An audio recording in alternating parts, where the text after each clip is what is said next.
right, bang, bang. Today is Tuesday. I almost said Monday because today it really is Monday, but it's actually Tuesday. When you're listening to this, it's Tuesday, March 15th. Welcome to the Dog Walk presented by Barstool Sports, here with Chief as always. Chief, how are you today? Doing well, Ed.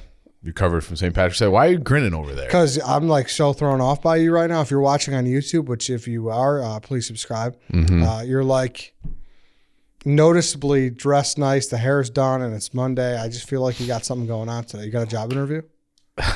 Starting the week off the right way. There's, like I don't do New Year's resolutions, but maybe I started them after St. Patrick's Day. I worked out this morning. I got some clothes. I mean, I don't know Where'd you go? These are just Lululemon. Oh yeah. No free ads, but you should get bird dogs instead of Lululemon. I love bird dogs. Yeah. If they want to send more stuff, I love bird dogs. Didn't they hire the guy from there? Yep. Yeah. Exactly. So if they want, I needed stuff. So that's where I went. Where'd you hit some? You hit the old LA Fitness, or what'd you do? No, I just work out at home. Oh, yeah. You know what I've been thinking about doing? What? Because I can't, I hate working out. Yeah. But I'm very competitive. So last time I was in shape was 4 years ago, but I was playing basketball 6 times a week. So I'm looking for something where I can just get a good sweat in doing something competitive. I might find a martial arts gym. I just don't want a little Tai Chi? I don't know what Tai Chi is. Neither do I, but okay. I don't want to ever get hit in the face, but if I could find some kind of outlet where I can be competitive, I might be interested in that. Trying to roll around a little bit? I don't really want to do that either. Isn't that how you get ringworm? So I don't know. I don't know what I'm going to do. I don't want to touch people necessarily or have people touch me, but I like the idea of having some sort of competition baked into my workouts, because I need workouts. You want to know the other thing, okay? Why I worked out today? I got new pants yesterday that you've already commented on.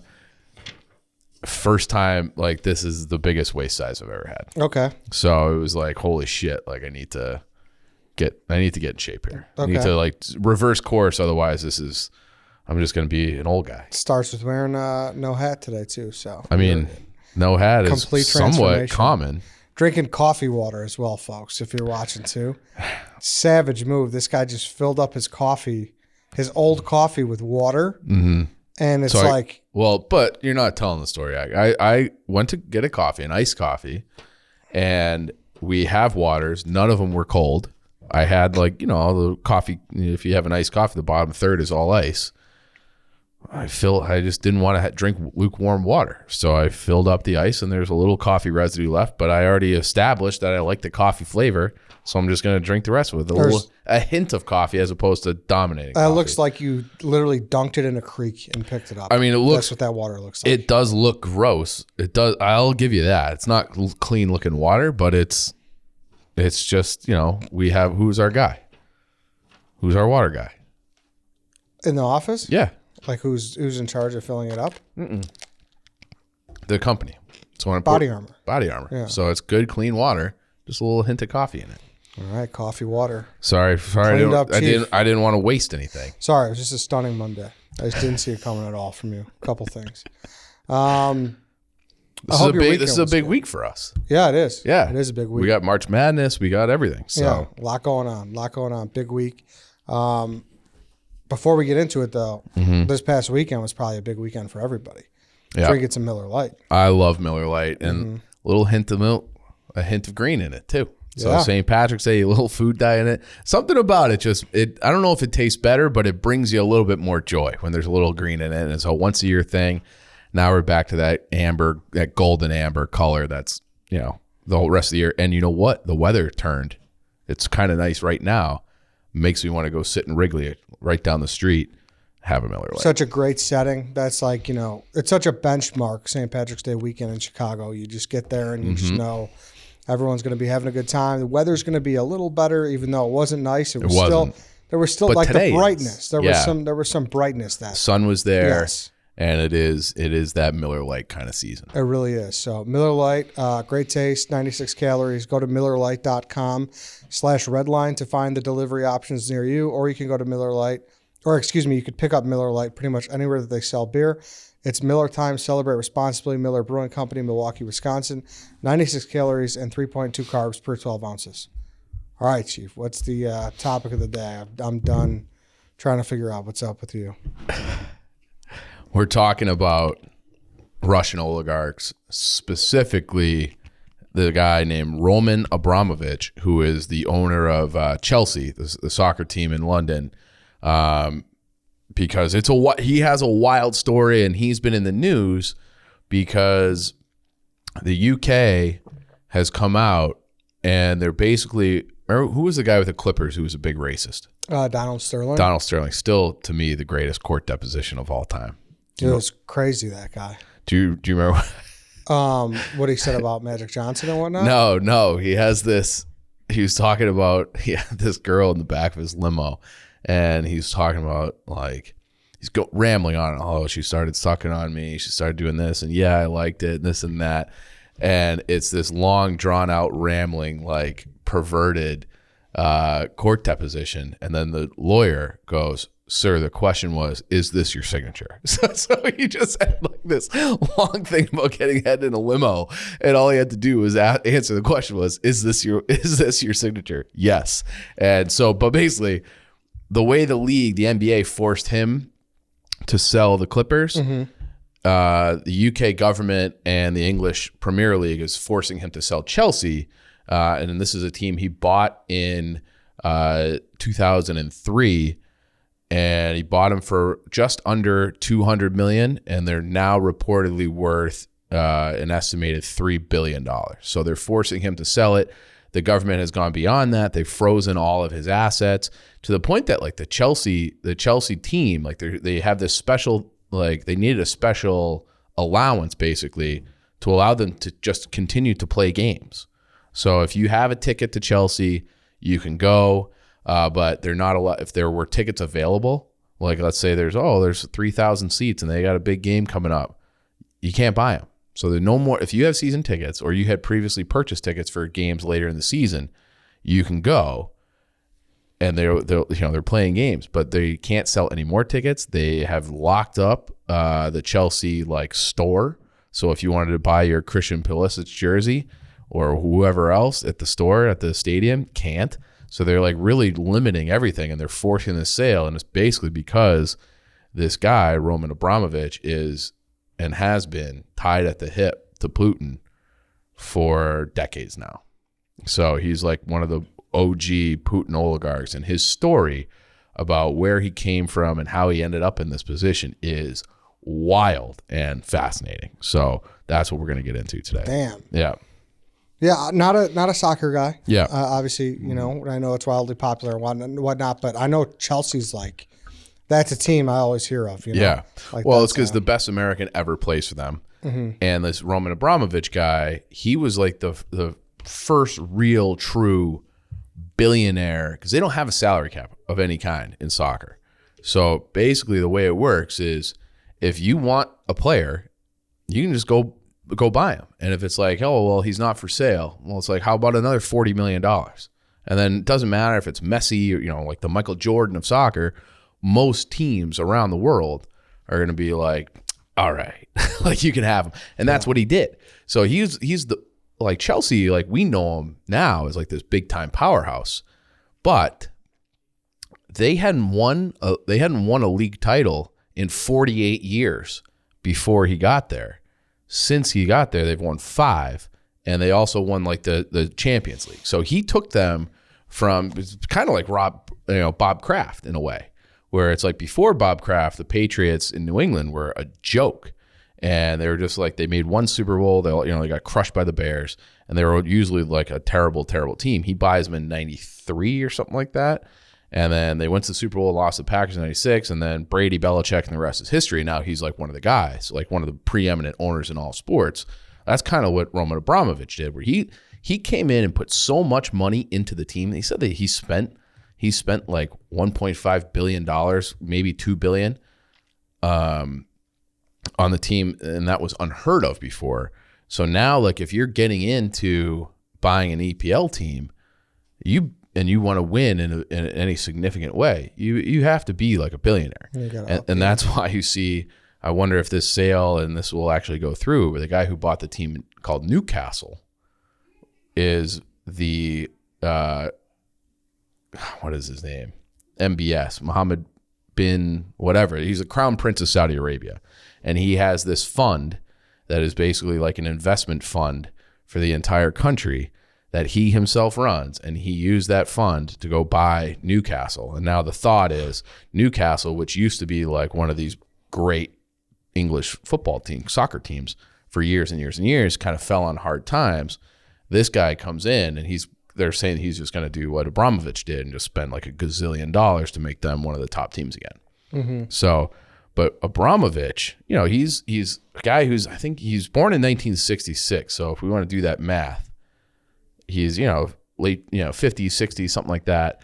And born extremely poor, and born under the, in the Soviet Union. So, he was growing up, all of his formative years were under communism. And worse than that, by the time he was 5, both of his parents died. So he was raised by this, his little grandmother in Moscow and his uncle. But he was like this poor kind of like street kid.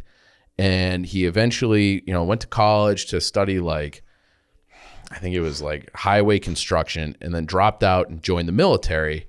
And that was in like the late 80s when everything was starting to really change. Okay, the whole landscape of Russia. They had the last, President Gorbachev of the Soviet Union was trying to change things up and reform it and make them more westernized. And then we see the collapse of the Berlin Wall. And obviously we've talked about what happened with some of these Soviet kind of states that broke off in 1991, Ukraine, Kazakhstan, Estonia, etc. And what also happened in that time was there were 45, it was illegal to own a business or property in the Soviet Union. That was like everything was owned by the state and distributed by the state. So if you had any sort of business, if there's any sort of business in the Soviet Union, in Russia, prior to 1991, it's owned by the state. They said it was as many as 45,000 state-owned businesses that had to be privatized and transferred to the people, okay, to enter this kind of free market capitalist system that had never existed in Russia. So, as you can imagine, rampant corruption, okay?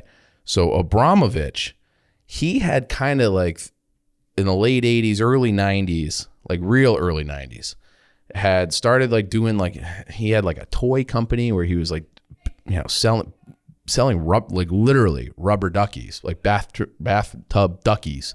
And he was making like not really any money. They're saying like $3,000 a month or $3,000 a year maybe. And that was more than most people in Russia at the time. But he was not like some like high roller tycoon type of guy. But he started running in these different circles, and some of it had gone back to his military time. And one guy in particular was this friend of his named Boris Berezovsky. Okay, and Boris was very close friends with another Boris Yeltsin. So they had this. So Boris Yeltsin, while they're selling all these state-owned enterprises across the country, and that could be anything from oil and gas, which is what Abramovich was in, to textiles, to fucking shipping, you name it. Okay, they were giving out these. They're selling these things, and they wanted it to be, they wanted everybody to have a chance, and they tried to come up with a system that limited foreign influence and the newly powerful Russian mafia. Okay, so they didn't just want to be like, because the only people with money at that time were from outside the country or the mafia. So they came up with this voucher system where they gave all the citizens vouchers that they could basically would be shareholders in all these different companies as they're turning private. But nobody in Russia really understood what that meant. So this voucher, it's like, I don't give a fuck about this voucher for some oil and gas company. I just need to have bread. So they would just sell them on the black market and trade them and this and that. And eventually a lot of these vouchers were consolidated with certain people. And those were sort of like the oligarch class, which is a little bit different than what it is now. But Berezovsky and Abramovich were these two friends, and they had interest in oil and gas. And Berezovsky had been a guy who was making money selling Soviet era cars. So it's like now it's like, hey, like, you're allowed to, obtain a car more easily. And if this guy was like kind of facilitating deals, he was kind of a hustler himself. And they got to be very good friends with Putin, or I'm sorry, with Yeltsin and Putin, but Yeltsin first. And Yeltsin was a kingmaker. So it's like, hey, like we want to be like the oil and gas guys. Okay. Well, they had this business, this oil and gas company, and that oil and gas company at the time was worth an estimated $3 billion. Berezovsky and Abramovich got it for $200 million. So like pennies on the dollar. Guess what else? They didn't have $200 million. They had vouchers. They had some vouchers, and they had this thing called shares for loans where they could turn in some of these vouchers, okay, that they weren't really worth anything because people were trying to figure out what they were worth. They weren't really worth much of anything. But they had these shares for loans. It was like a scheme, okay? Like, hey, we'll give you a loan in return for your shares. So the government gave them a $200 million loan for basically nothing to secure an oil and gas business that was worth $3 billion. So it's like they never had any real money. And then became billionaires overnight because Yeltsin went, boom, knighted them. Like you're the kings now, okay? And that's basically how they got their money. Okay, so, and that happened with this whole oligarch class. By the end of the late 90s, they said that about 10 people in Russia, 10, controlled 70% of all the wealth. Okay, 10 people controlling 70%. So you want to talk, so long story short, Yeltsin, at the end of 99, okay, he is an alcoholic. He's wildly unpopular. They had a Russian economic crisis in 98 where the value of the ruble dropped, and this oligarch class had begun to be villainized and hated by people throughout Russia, because now it's like, well, now like 6-7 years have gone by and they figure out like this Russian voucher program. They're like, wait a second, that's what that was? Like I was just trying to feed my kids, and now we have this class of people who consolidate all this wealth and power, and we're still struggling for bread. Fuck these people. But Yeltsin, Berezovsky, and Abramovich were still all very tight friends. Abramovich had also become very good friends with Putin. So Putin had kind of built this power base. And, he's a former KGB guy, which I think if you don't know by now, is their Soviet equivalent to the CIA. So he was a KGB guy. He didn't really come from much money either, but they ended up running in the same circles. He had like a power base in St. Petersburg, Putin did. And Abramovich basically convinced Yeltsin to name Putin as his successor. And Putin got that, he became president, and that was like they had an election, and he said, I'm going after this oligarch class, and I'm going to bring power back to the people and fix the economy and bring Russia back and all this. And he did. Okay.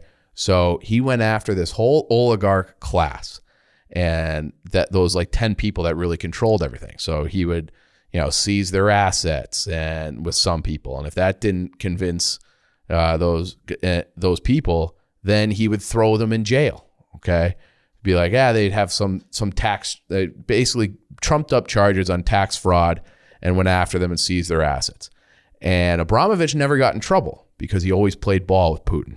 Okay, so Putin, there's reports that Putin on paper has like a two-bedroom condo and an old car and makes like no money, right?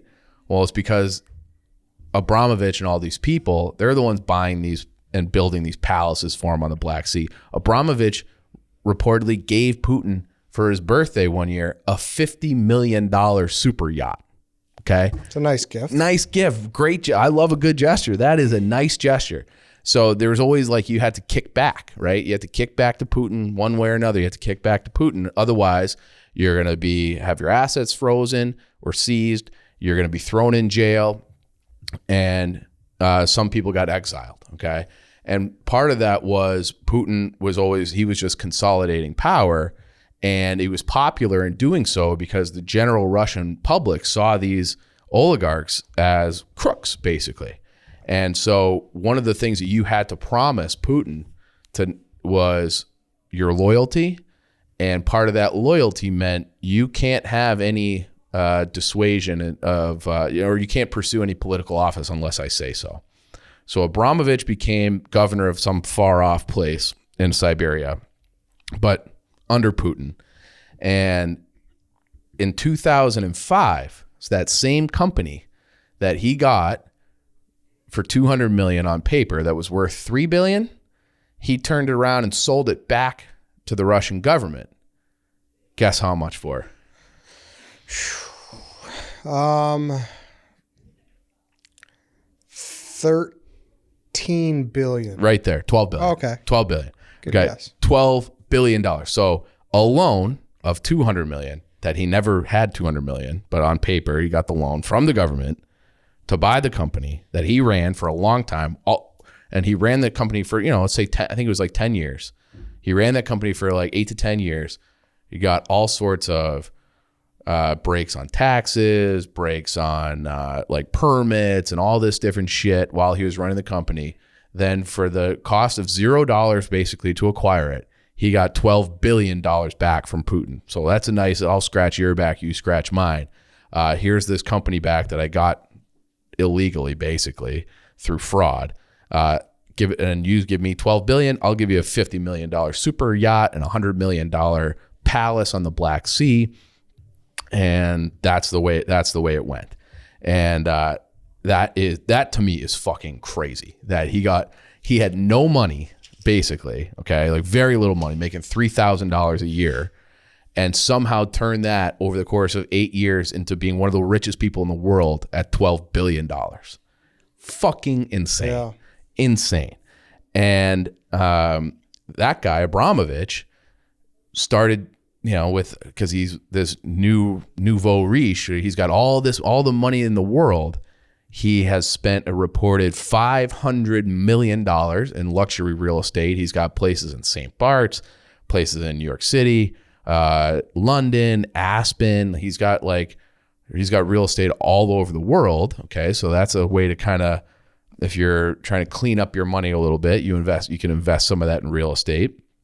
And then, like I said, his biggest purchase was Chelsea, which is a London-based. So like he was living in London, and there's like this class of Russian elites in London. So he's like, he had made London his second home, maybe even his primary residence, and bought this soccer team, and then just kept throwing money into it and made them awesome. Like they have become like the gold standard, really, of soccer teams in Europe now. Like it's like them and Liverpool, Manchester City, and that's kind of the big three now. There are others, but those are like the big three now. PSG, and there's others, but Arsenal.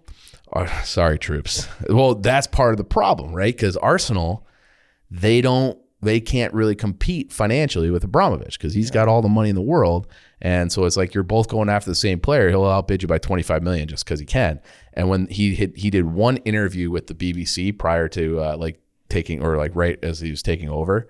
And they're like, why do you want to do this? And he goes, hey, I'm bored. So he just has like, I just want to see if I could do it. He's like, I'm bored. So then he became wildly popular. It'd be like, probably like Jerry Jones in the early 90s with the Cowboys. So you had this, this team with this proud tradition in a major market, had fallen on hard times.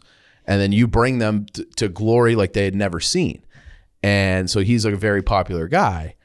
And, and he basically saved the day because they were on the verge of bankruptcy. Chelsea was on the verge of bankruptcy. And he built them a new stadium in 2017, and he spent all this money, and they win and win and win. And he was always able to stay on Putin's good side to the point that he and Berezovsky, his original partner, had this giant falling out and ended up going to court in London. So Berezovsky lost the court battle over like some monetary things with Abramovich. Abramovich won, but what came out of that was a quote, like an under oath quote from Abramovich about Putin. He said, being in opposition to Putin was dangerous to business and to people who ran them. So like if you want to be successful and you want to be able to live in Russia or have assets and wealth, you have to be with Putin. Otherwise, you're fucked. And one of the big falling out points was all these people who are like paying tribute to Putin as, you know, over the years, all these different oligarchs. Berezovsky never played ball. He's like, I'm not fucking doing that. So what happened to Berezovsky, do you think?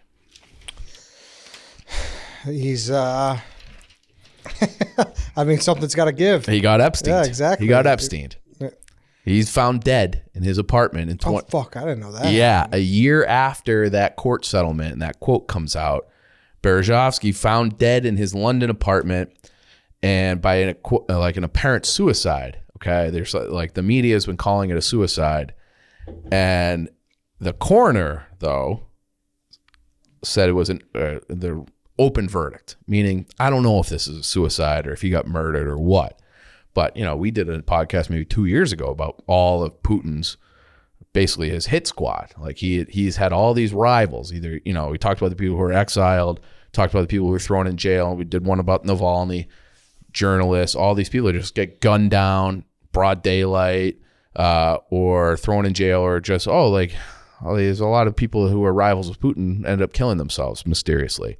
And Berezovsky was one of those. And they're saying that it was like, well, you know, this guy, Abramovich, was like, oh, I bought it because I was bored. Well, now there's all sorts of speculation that he bought it to kind of as like insurance, like life insurance almost, okay?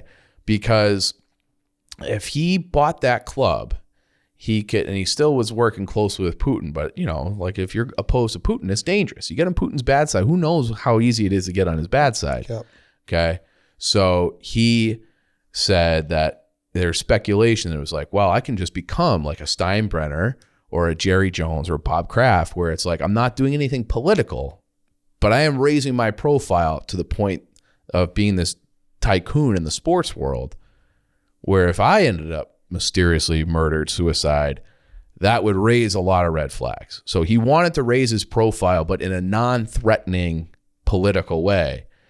And then also, it's a tremendous asset, right? So the sports team. So you take this team that's on the verge of bankruptcy, you buy them. It's a London-based team, so they had great potential.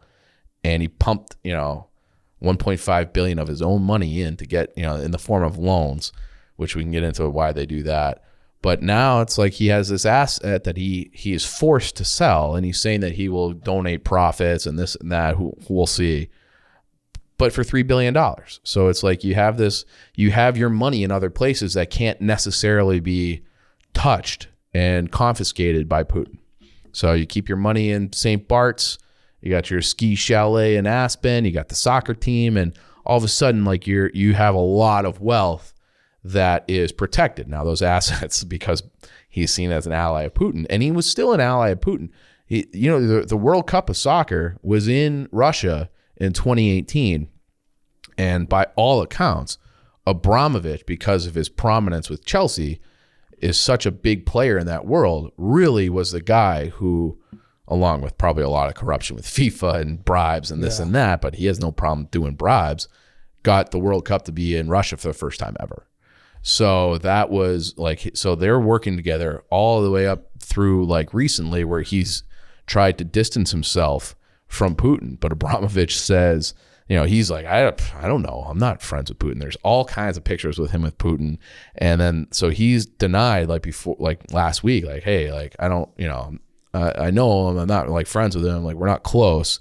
And the UK, like a few days later, froze all of his assets and said that he's a pro-Kremlin oligarch associated closely with Putin.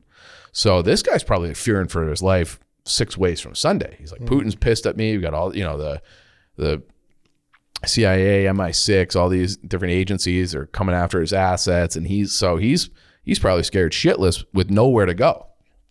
Can't go to Putin for help. Can't go anywhere else for help. Assets are frozen. I'm sure he's got Bitcoin, whatever, stashed away somewhere so he can kind of live, but he's stuck now. But it was this orphan kid who basically leveraged a couple friendships in, like, what's that thing from Breaking Bad? Chaos is a ladder. Mm-hmm. So Russia in the 90s was chaos, and he had a few connections, and he was a hustler, and he turned that some orphan kid selling rubber duckies into being one of the richest people in the world, $12 billion. But now he is at like, the crossroads and the intersection, front lines, however you want to describe it, of this financial warfare against this Russian oligarch class by the West and really the rest of the world, that he doesn't have access to any of these ill-gotten gains because of what Putin's doing in Ukraine. But Chelsea fans probably like him, right? I'm sure they love him. I mean, this is the opposite of Donald Sterling, where it's like, right, all those fans hated him. Holy shit, he's an awful owner and he's a bad person, right? Right. So they're, we'd have to talk to those people, but I think people are like, oh, fuck, we've had such a good run here the last 15 years, 20 years since he took over, and unprecedented success. So to then be like, well, now the team's going to get sold, and it'll get sold to another billionaire. I'm sure they'll be fine. But yeah, like this guy, he's like a hero. Like if you look on YouTube, they're chanting for him. The Chelsea fans are in the stadium because they recognize like this guy took us from, and also ran. They weren't like relegated. They weren't like pathetic, but they were not.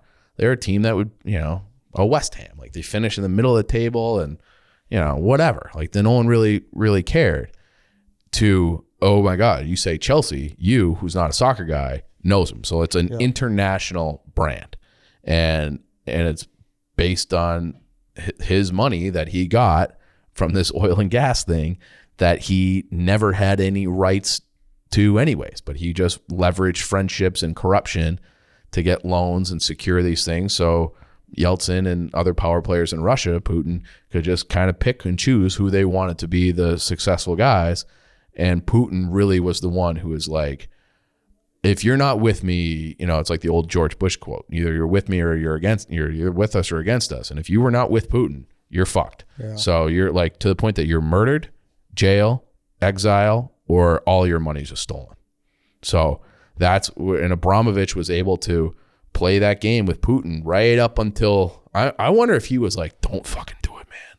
Don't do it. Yeah. Don't do it. And I wonder how many oligarchs in Russia that were Putin's inner circle are now like, this is a problem. Because now like we're not enjoying the spoils of Putin's friendship anymore. He's ruining our lives. Or maybe they thought it was a good idea that they should do it. I don't know. Yeah, everything I've read is that it's kind of working oppositely, where they, like everyone was saying, like, oh, once the oligarchs, really get in his ear, like he's going to stop. No, I think they're at the mercy of him. Yeah, and because he has that power. Mm-hmm. And I think that quote, like, hey, it's very dangerous to be in opposition to Putin. That was from 6 years ago, right? Yeah. And you think about Navalny, you think about this. Berezovsky, there was that journalist who was gunned down right outside the Kremlin. There is also like this has been like an ongoing thing with Putin for a while. Have you ever seen that video where it's like they have like a motorcade of Putin? Like he's in a motorcade, or was supposed to be in a motorcade, and they knew the route it was taking. Oh yeah, we talked about this. Yeah. And this guy, it was a long time ago, so I'll just tell it again. But there's so traffic going either way, and you have the motorcade coming one way, and this guy just rams into what he thinks is the presidential car. Putin wasn't in it by chance, but it killed Putin's favorite driver. So it was like a legitimate assassination plot against Putin. I think that was from maybe 3 or 4 years ago, and it's on YouTube. We can probably find it, but it's been like very contentious over there for a while. And now I wonder if his empire is crumbling around, if there's, we've seen, it's kind of crazy that we have like legitimate, like Lindsey Graham, longtime senator from South Carolina. I think he ran for president. He's out there being like, man, I hope there's a Brutus in Russia. Be like, are you calling for an assassination of a foreign leader? Like, we haven't seen that in my lifetime. And so it's kind of crazy that we're having these politicians being out like, yeah, someone should fucking kill Putin. Yeah, that's nuts. But but at the same time, I wonder if there's like these private, like dark smoke-filled room conversations with these oligarchs being like, this guy's fucking us. Like, we can make a power move ourselves. protect our assets, and if we can consolidate power to get rid of this guy. I wonder if if those conversations are being had, because it cannot be. I don't feel bad for Roman Abramovich at all. Okay, but like, I'm sure that he's not enjoying his life right now, and I wonder if they're looking at ways to get back to living how they like to live, which is as billionaires. I wonder. Yeah. I'm sure they do. Yeah, I bet you being a billionaire is sweet. I've always wanted to own a team. We talked about that on the NFT episode. Like, how do we do a Kickstarter or an NFT in order to buy the damn Bears? To buy the Bears, or I would even a soccer team. Yeah, I'd buy Nottingham Forest. Would you buy the Coyotes? If I was allowed to move them. I don't want to, even though Arizona's great and you can see the whole state in one day, they've been out there for 26 years or something now, and they've never been able to establish a fan base. And they've had, I think they're on their next year, they'll be in their 4th different stadium inside the state. They're seeing the state of Arizona basically across their lifetime of their franchise. That's tough. Do you know what they're doing next year? They're playing at Arizona State Stadium. It holds 5,000 people. See that. Yeah. Like, what are we doing? Put them in Houston. Speaking of oil, there's plenty of money for a hockey team in Houston. The guy who owns the Rockets and owns that Toyota Stadium or whatever they call it actively wants a hockey team. Just put them fucking there and be done with this. But for whatever reason, Bettman doesn't want to lose Arizona. It's crazy. It's interesting. I don't know.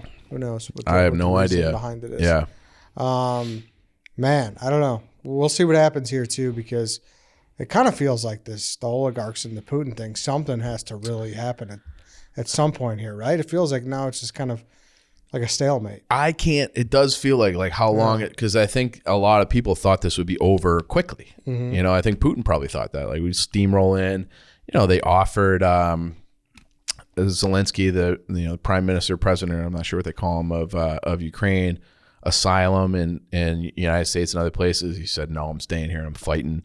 And so I think everyone's like, oh fuck, like this is really fucking real. And then I saw this clip. Shout out to the Breaking Points guy, Sagar, Crystal and Sagar. They played this clip. There's the Mariupol, which is the one like kind of major city that has fallen, is under Russian control, and they have this Russian puppet mayor. They arrested and he's disappeared, the former mayor of that city. And they're, kind of doing these announcements, being like, "Hey, stop fighting. It's over. This is the new reality. You better just accept it." But there's, reportedly 2,500, 5,000 people who are just like the resistance, like just fighting in the streets and hiding out and sniping people and running away and like making even an occupation almost impossible. Mm-hmm. So I don't know how this thing ends, but it seems like it's getting worse by the day. Yeah. So. Well, we'll see. Our friend from a couple weeks ago still doing okay. That's good. So I've checked in with him a couple times. Yeah, definitely keep updating us on that, because that was so that's good. I'm glad he's doing okay. He is doing okay. Vladimir, he's still ticking. Glad he got his name right this time too. That's nice. Trying my best. All right, Chief. Thank you. That was fascinating. It's a wild situation. Yeah, it is. When you just get a team plucked like that. So that's good. Well, not good, but interesting stuff. All right, Chief. Thank you. That's it for today, everybody. Thank you for listening. We'll be back tomorrow. We'll see you then.